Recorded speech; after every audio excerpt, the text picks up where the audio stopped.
Twitter has a new feature. It's called Twitter Spaces. If you remember the app Clubhouse, it's kind of like that, where you can log in and have audio conversations with a curated group of people. So Twitter has just rolled this out. I haven't tried it yet, but I did see when Twitter rolled it out that there was a trending hashtag. The trending hashtag was a hashtag Mayo monkeys gotta go. I said, Mayo monkeys? What is a Mayo? And then I looked at what was next to it. YT people deserve nuffin. Nuffin. YT, like YouTube people? Well, I agree. I do think they deserve nothing. I don't think they deserve anything. Oh no, it's white. Then I realized it's white people. White people deserve nothing. Hashtag Mayo monkeys gotta go. Now, I have always considered myself more of an aioli monkey.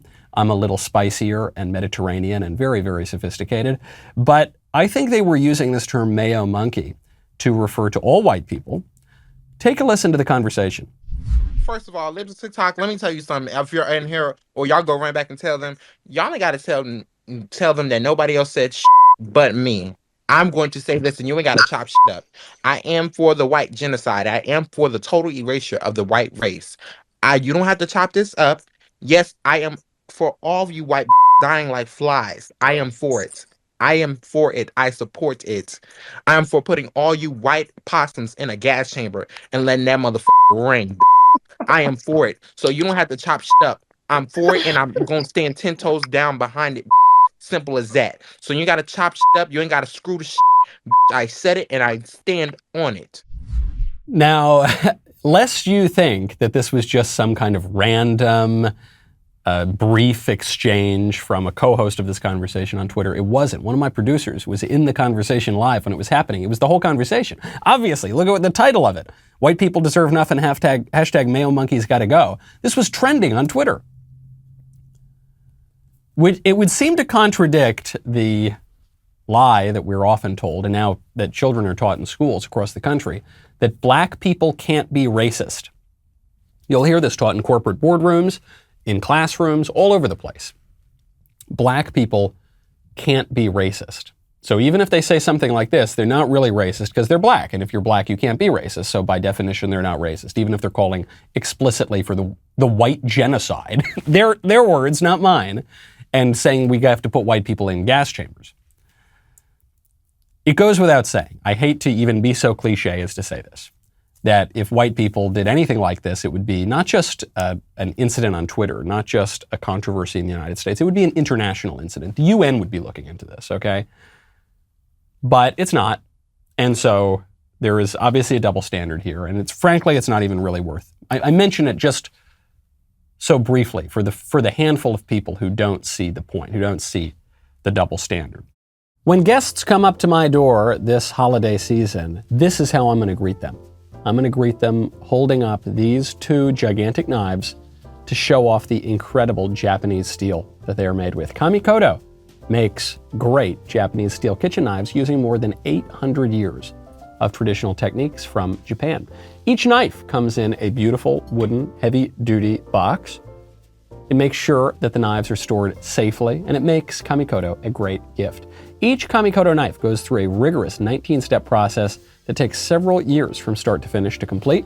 The expert bladesmiths forge and shape raw steel into hardy blades, polishing it and sharpening them to an excruciatingly fine edge. Each knife is individually inspected. Kamikoto is so confident about their knives that each knife comes with a lifetime guarantee. I really strongly recommend it. One, it makes you look really intimidating, but two, it's just terrific in the kitchen. Kamikoto is currently having a massive Christmas sale, and on top of that sale, you can get an additional $50 off any purchase you make with discount code Knowles, Knowles.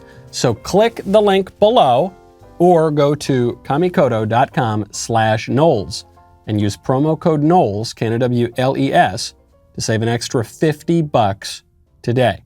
Contrary to the view that is taught in schools and in offices and HR trainings and comes from critical race theory and other associated movements, contrary to the idea that only white people can be racist, all of the evidence we have available to us suggests that white people are the least racist people on earth. They are the least racist people ever in the whole history of the world. Pew Research had a survey that came out just a few years ago, showed that white people have the lowest racial consciousness by far. They asked people who are white, black, Asian, and Hispanic, how important is your race to you?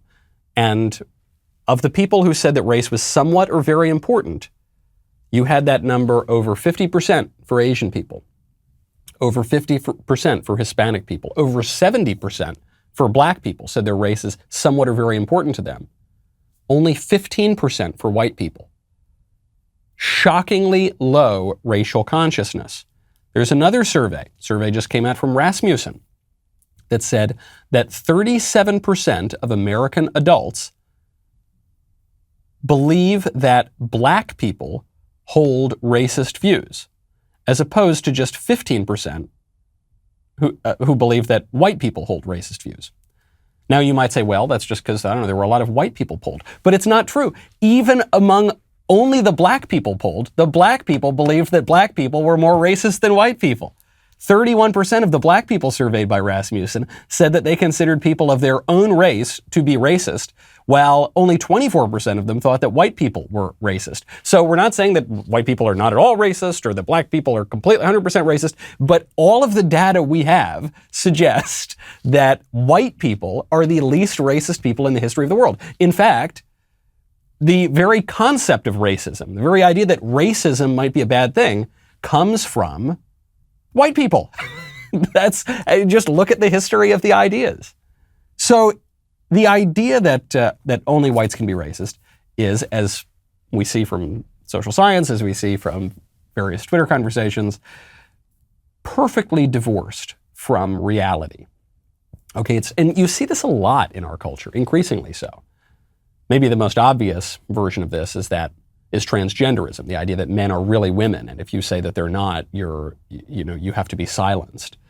If you contradict this obvious delusion that is totally divorced from reality. But you see this on issues of sex, race, economics, politics. Everywhere you are seeing a chasm opening up between the official narrative that the establishment tells us and reality. And this is a very scary thing, because things do not end well when your society is divorced from reality. Let's take this beyond the racial issues and the Mayo monkeys having to go and the sex, even just broadly.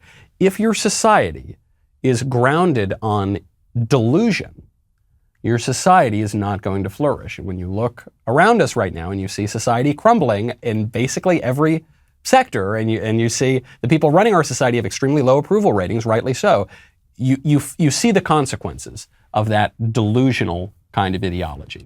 I'm glad you liked that clip. Now I need you to ring the bell. I need it. I don't ask for very much, do I? No, I don't. You just got to ring that bell. You get the notifications. If you don't get the notifications because of our friends at Big Tech, then maybe head on over to Apple Podcasts, Spotify, Stitcher, Google Play, wherever you get your audio podcasts. Subscribe, maybe leave a 5-star review. See you next time.